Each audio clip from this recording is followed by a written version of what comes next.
Hello and welcome to Association Transformation. Why? Who's laughing? Why are you, Elisa? Why are you laughing? What's what's so funny about this? I'm just so excited. I just can't contain myself.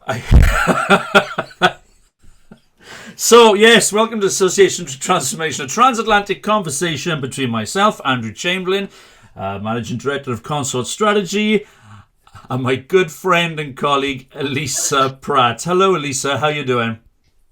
Hello, Elisa Pratt reporting for duty from Brewer Pratt Solutions. Excited to be here. Once again, demonstrating our utmost professionalism, as you can tell. So, as always in our episodes, we'll look to explore the trends, the challenges, the issues, the opportunities that are affecting the association sector, not just here in the UK or across in the States, but globally. And this week, we have a special episode. I'm delighted. I think this is the most number we've had, actually. This is the highest number of participants we've had on a pod. Let's see if we can retain their attention for the duration. I am delighted that we are... No, our producer Andy's shaking his head there, yeah. I'm delighted to be joined by Lucy Reece-Raybould, who is the Chief Executive of the British Footwear Association. Hello, Lucy. Hi, Andrew. Great Nice. to be here. Very excited. She's a total pro. I love it. Look at that. Yeah, so like it was scripted. I'm also delighted to join. Oh no, you're not friend of this show, are you? You're friend of the other podcast. But anyway, Rennie Schafer, who is Chief Executive of the Self-Storage Association here in the UK, and also the Federation, if I get this right, the Federation of It's European okay, Andrew. I'm not a one podcast person. I can share myself around. It's all good. Friend of the show then. He's friend of the show. Excellent. And then finally, we have got Ian Thompson, Chief Executive of British APCO, friend of everybody's show. Hello, Ian. Hello, Andrew. Paying attention and willing to be your friend. Come on. Fantastic. Excellent. Okay, so, Elisa, why are we here? We are here to chat about some exciting news. Just last week, the IAL, the Institute of Association Leadership, brought together their membership to discuss the organization's future. And the organization voted unanimously to pursue a new path and to start a new chapter. And we have with us today some of the great minds that came together to present a path. And Rennie. forward. Rennie's here as well. Yeah. We don't want to be premature about it. We just wanted to chat about, the exciting momentum building up around the IAL's future and get some thoughts on what's next. Fantastic. Excellent. Who's joining Yes. us then, Andrew? I'm sorry. Say again, Lucy. Who else is joining? You can't just be Yeah. off night. Who are these great minds that she's speaking of? I don't know. Well, they couldn't make it, but today we have Ian, Rennie, and Lucy. Yes. So, who between them make up 50% of the IAL collaborative. For those listeners who don't know, just a bit of background. So the earlier this year, the Institute of Association Leadership decided to evolve and to move on from its current structure and sought some ideas and some suggestions and proposals to reinvent the institute from the start of 2021. And so yes, Lucy, Rennie and Ian are part of the IAL collaborative, who have been who volunteered willingly and excitedly to lead the institute, certainly through 21 and 22, and for how much longer beyond that I don't know. But let's start with we just want to kind of explore. I just really want to explore why did you guys actually, to begin with, decided to take this one on. Ian, what are your thoughts? Go on. Why did you volunteer? Thanks, Andrew. I volunteered because, having been a member of the IEL for 4 years now, since I first became a CEO, thoroughly enjoyed my time meeting with people there. Found some great value and from, taking their experiences, finding their mistakes and trying to learn from them, as we all love to do. I think there is so much that the IEL has to offer still. We could see over the last year or so that it was becoming more and more difficult to keep the association and the company behind it going. And I think it's something that I felt personally we don't want to lose. We can't lose. There is so much value that it delivers now and so much more that it could do. So it was great that actually other people thought the same and were willing to join us in taking it forward and ensuring that there's something still there for the next few years and actually developing it as well as maintaining it. Yeah. Rennie, is that reflect? Yeah, and I think it's what also. I just think you've it's really sort of come into important that in the association industry that you have a strong association that kind of represents that industry, because I think it's it's a statement of, I guess, the strength of the industry and the depth of the industry that we can create an association that's actually a not-for-profit led by association leaders to represent association leaders and to kind of further the industry and further the development of the industry and support the industry. And I think it'd be a real shame if there wasn't a really strong industry-led or association-industry-led association to represent associations, because it's a growing sector. And I think in the current COVID environment as well, there's been a lot of challenges for a lot of associations, but also there's been lots of opportunities for a lot of associations. And we've seen some associations really grow in the current environment, and we've seen others struggle. So I think there's a real opening now for the IAL to kind of help some of those other ones that are struggling and get some good information out there to associations.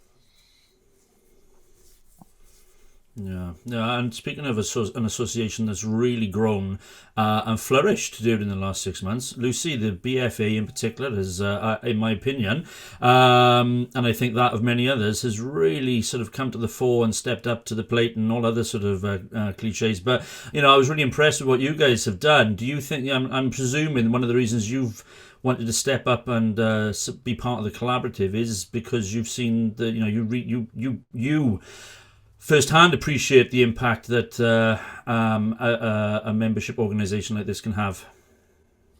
Yes, that's exactly right, Andrew. Actually, having taken over, come into association leadership for the first time last year, been in senior roles in lots of different organisations, but you think coming into an association, you know it all because you've run a business.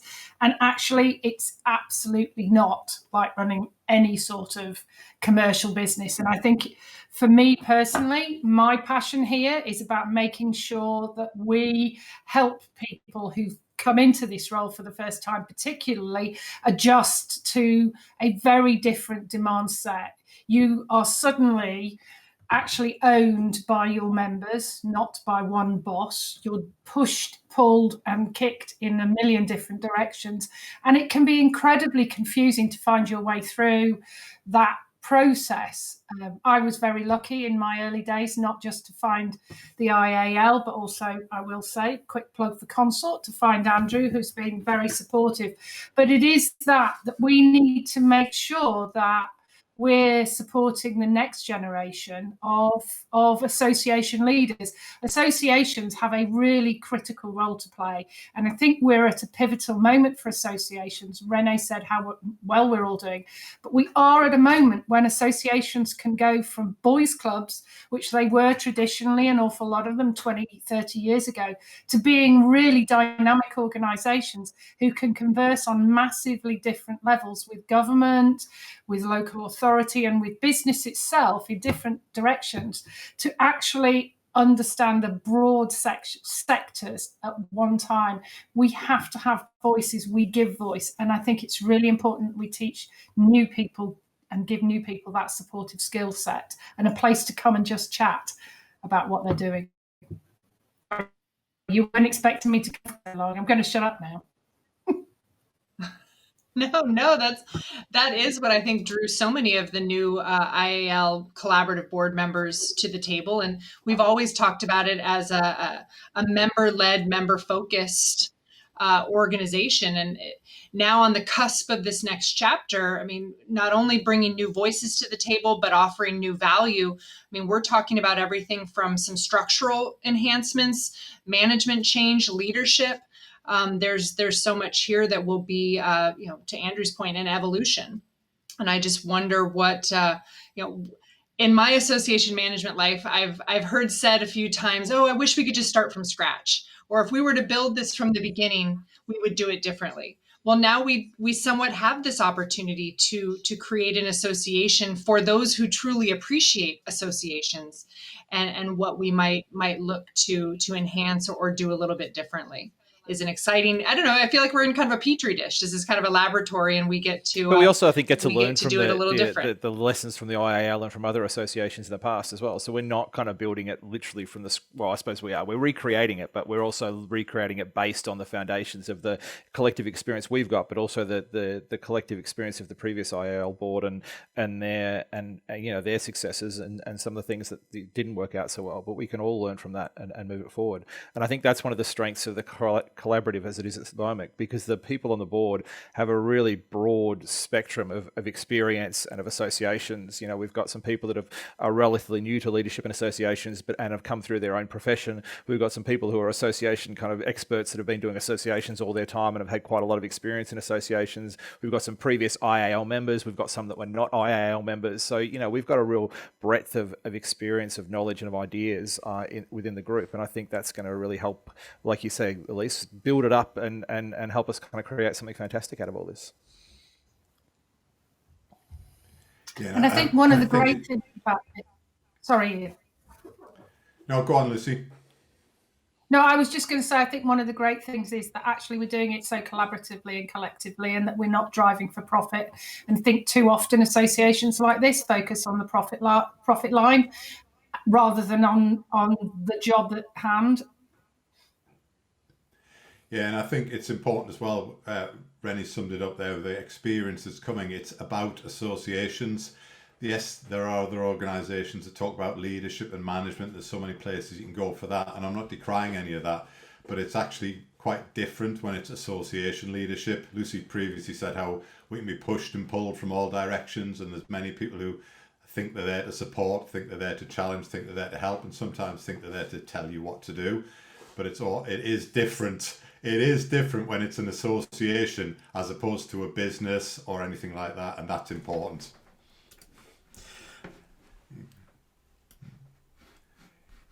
Sorry, there was a dramatic pause there. Sorry, the dramatic pause. We're all waiting for words of wisdom, Andrew. After you'd laughed. Yes. Get ready to wait. Hang on, is that my microphone not working again? All right, okay. Yeah, so I mean, for me, I think one of the kind of key points that I want, you've touched on it there a wee bit, quite a lot actually, Lucy, is that you're a first-time chief executive in the association world. Likewise, Ian. I mean, Rennie's been on the block for donkey's years, but you guys are first-time chief execs. Would you, in terms of when you started off in the role, would you have wanted something around, I mean, we've been sort of chatting amongst ourselves about, aspiring leadership or new leadership, new to the chief executive support, mentoring, coaching, training. What type of things would you have really would you think in hindsight, because hindsight's always 2020, would you have really benefited from, coming in? I mean, I know for Rennie it would have been, colour television when he started off as a chief executive. But for you guys, what do you think you would have really liked to have seen, when you kicked off your chief exec careers? Lucy.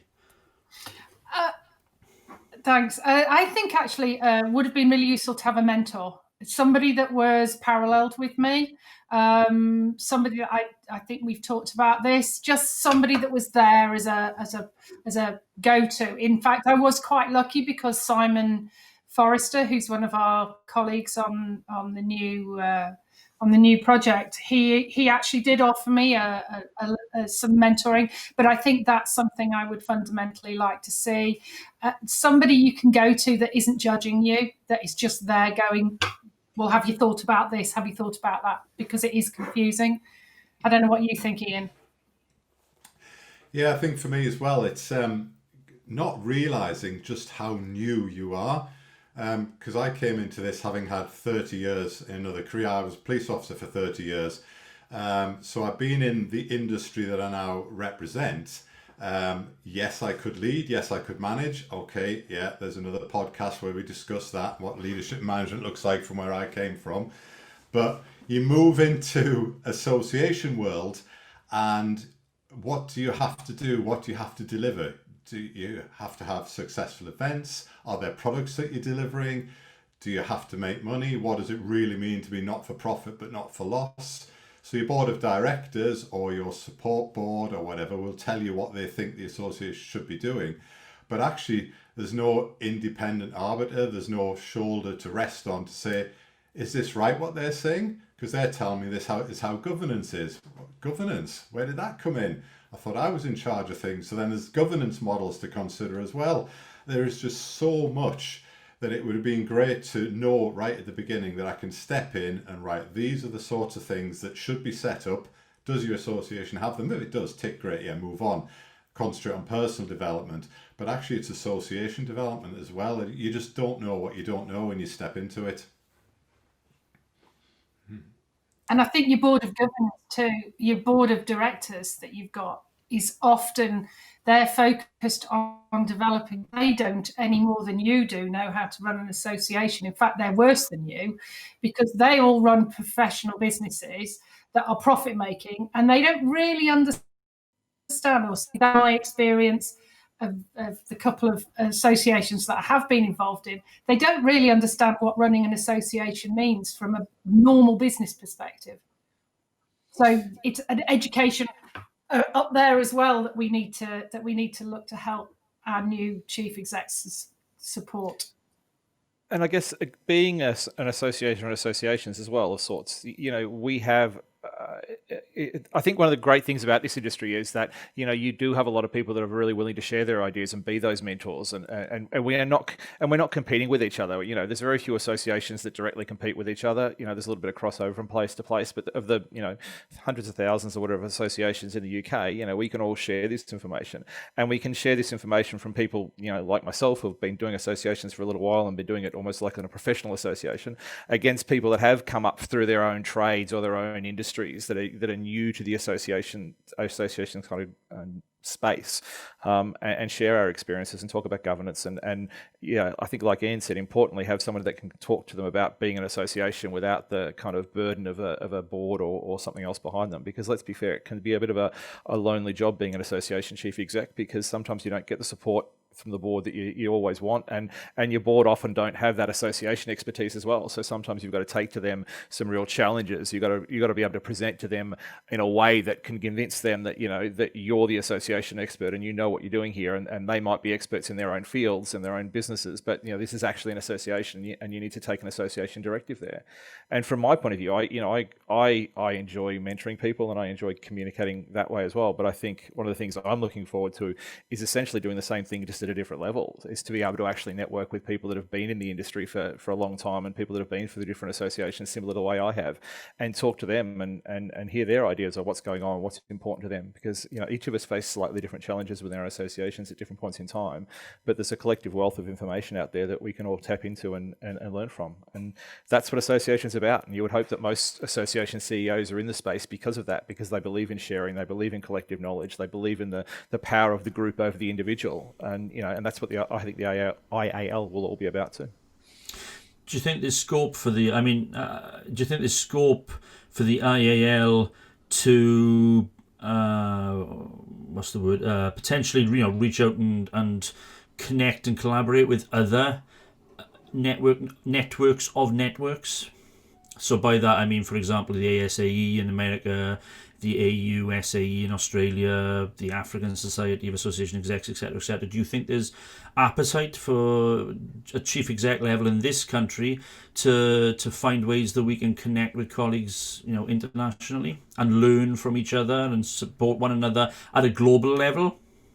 Yeah, I think that would definitely be on the agenda. It's probably not quite at the very top of the agenda because we've got some domestic things to kind of sort out first. Of course, but, yeah. But I think definitely, this is coming back to this collective knowledge and learning from everybody around you. And particularly what we're learning in the moment is with, all these digital events that we're having, that we can be very globally connected very quickly, So it's very easy to have a kind of global association or a global network, or even just a niche global meeting where you have, people that have got similar associations in different countries of the world or whatever, and get together and network.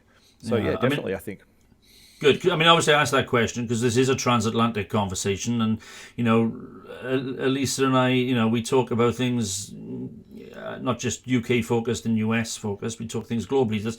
Hence the reason that I asked that. I mean, from your perspective, Elisa, what type of appetite do you think that is from a US perspective or a North American perspective to sort of want to engage with with sister organizations globally? I think as the boundaries and the geographical divides are brought down by a digital expansion, I think the opportunities to best practice and learn only become more opportune. And any platform to do that, whether, to Lucy's point, through mentoring or other kind of mutually beneficial sharing, is, I don't think, where's the downside? ASAE and some of the other groups you look to, they may have a CEO council or an executive director task force, but having a group that's really focused on this role and the responsibilities they bear and the duties they have to see through, and their obligations of strategic thinking and leadership. I mean, there's so much within this role that I think an organization dedicated to those serving in that position and those who are looking to aspire to that position is really special. And it doesn't matter under which country's umbrella it stakes its first flag. I think this is an opportunity to expand the conversation and to raise the water for all boats. I've never heard that. Is that a cheesy cliche? Go write that one down. I like that one, Lisa. Yeah. Whereas us stoic Brits are all going, what on earth is she talking about? My God. Sorry, was that an American cliche? I apologize. But any CEO to CEO conversation, I don't think there's a bad side to elevating an organization that supports this role and really professionalizes it. What I see and struggle with boards is who write off the CEO or disrespect because they're not of the same profession of the industry that's being served, or they don't treat association management as a true profession.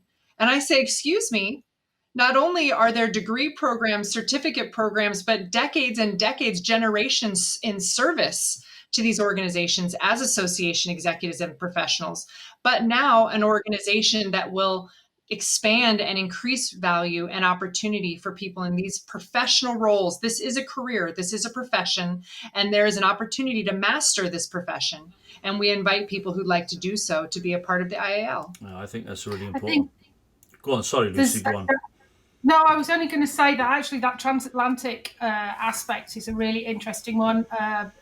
Big, again, somebody that gave me a lot of insight into association leadership in my early days was my counterpart in the US, and subsequently has been my counterparts in Europe. So, those people seeing in this instance, we're talking about the footwear industry, but rising above footwear, how do they approach their sector? How are they actually operating, was a really interesting one, particularly when it came to sort of things like lobbying and government, where a very different way of approaching it, a much more overt, direct way of approaching lobbying from the US, which I think, it would be interesting to talk to people in the US about how they do that, because I think we're a little bit of, as association leaders, we can be a little bit afraid of that, and that's something that we could really learn by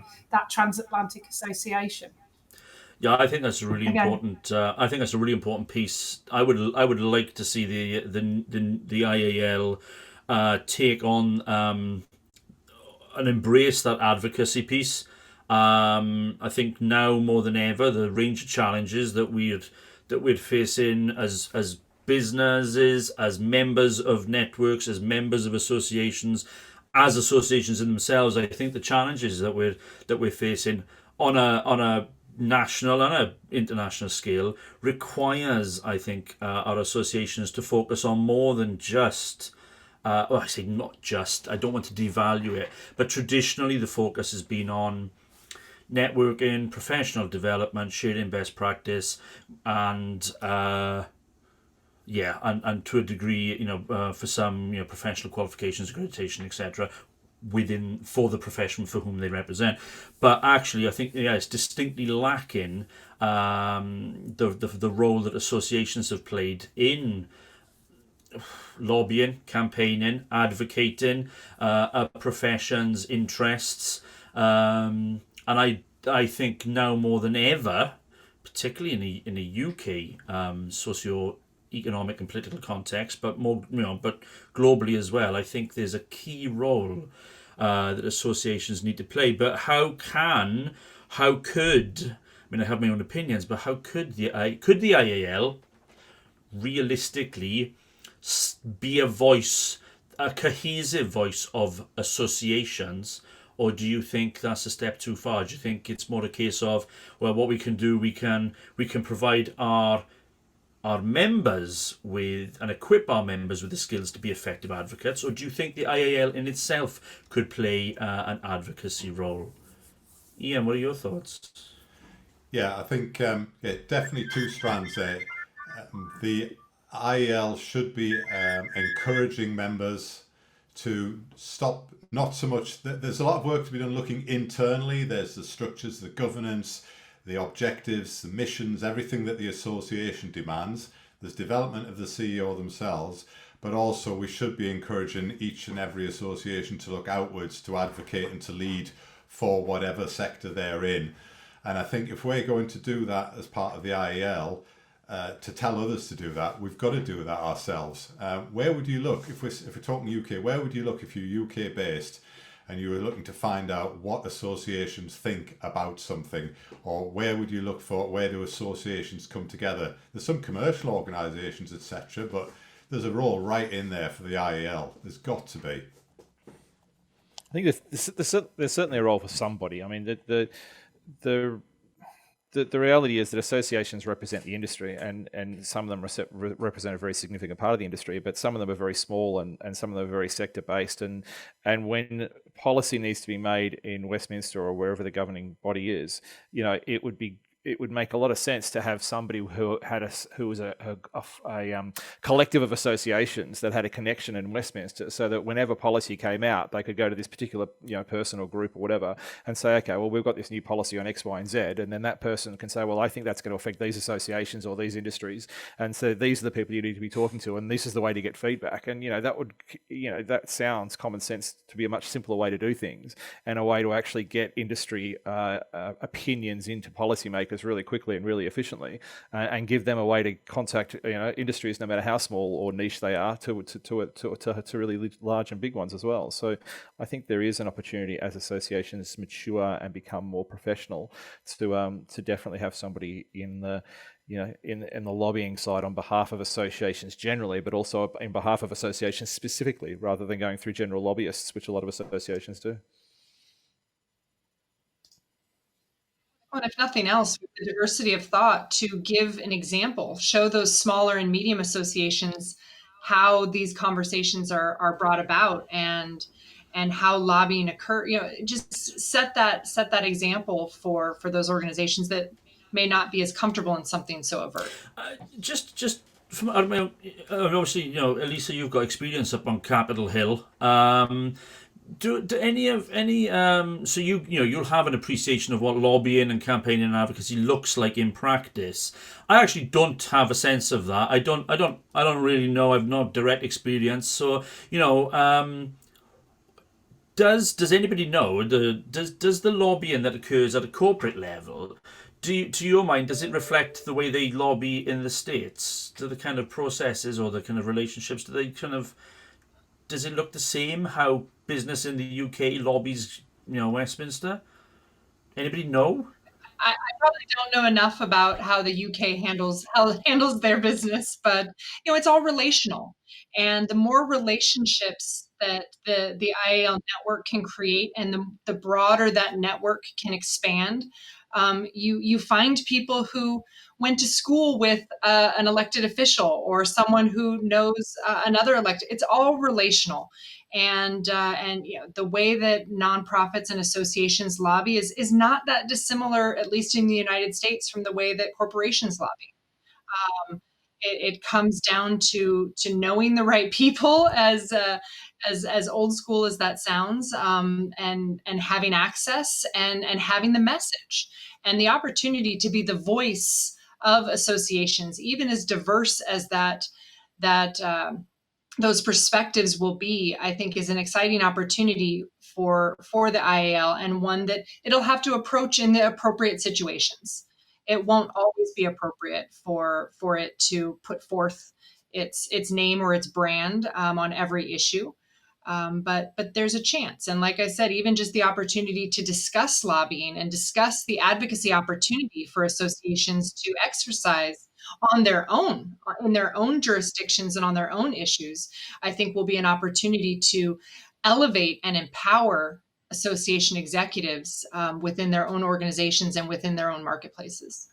Yeah, I think I would agree with that. I think that lobbying is can be, when you don't know anything about it, can look like a really challenging thing to do. And actually, as you Elise just said, it's about relationships. And actually, if we can give people, all of those associations, confidence that actually all you need to do is have the relationships with people in Westminster or wherever that you have with your own members, you're going to be 10 steps ahead of everybody else. And you've got something to talk to your members about, which is not just about whether or not their board of directors likes them or is paying them or whatever it happens to be. It's something outside that gives you as an association, a much raised profile too.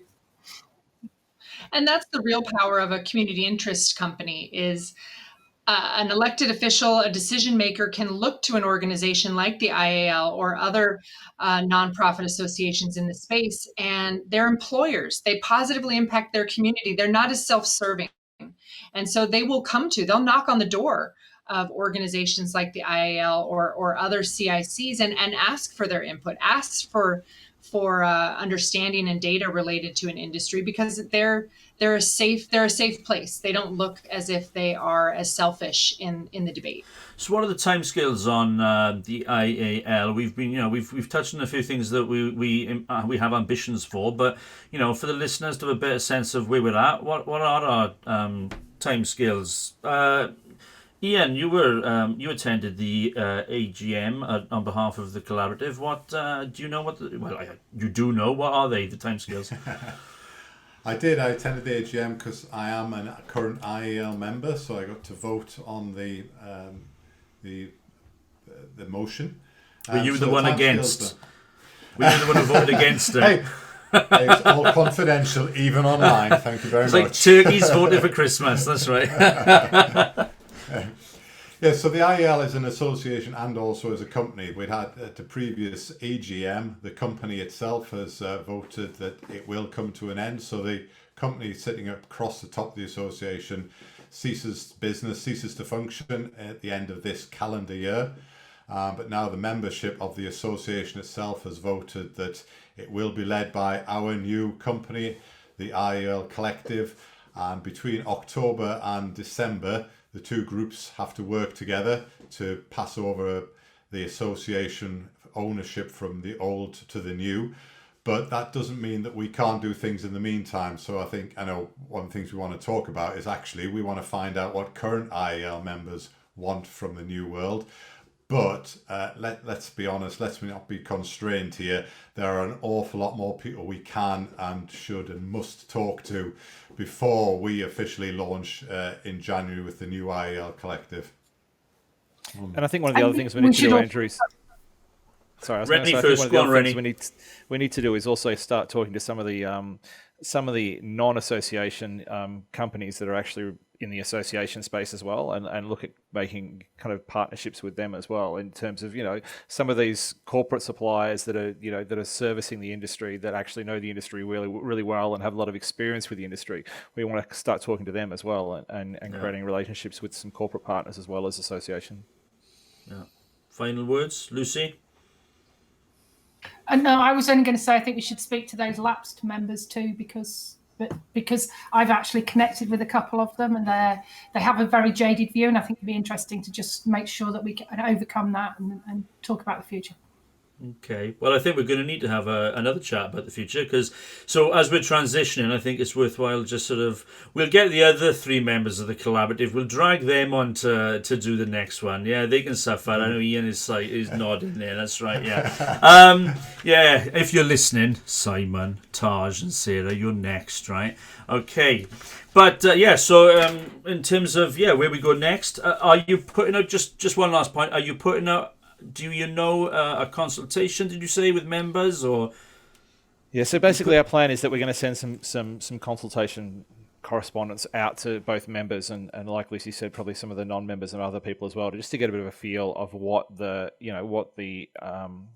potential membership you think we should be doing in the short term, long term, because it's all very good for us to have our ideas, but we want ideas from the rest of the group as well. So yeah, we're just basically in the process of developing that now, and we'll be sending out some documentation certainly before the end of the year to try and get some feedback to help shape the strategic plan. And we want to basically have a plan in place for the first quarter of next year to go out to the membership and say, okay, this is where we want to go.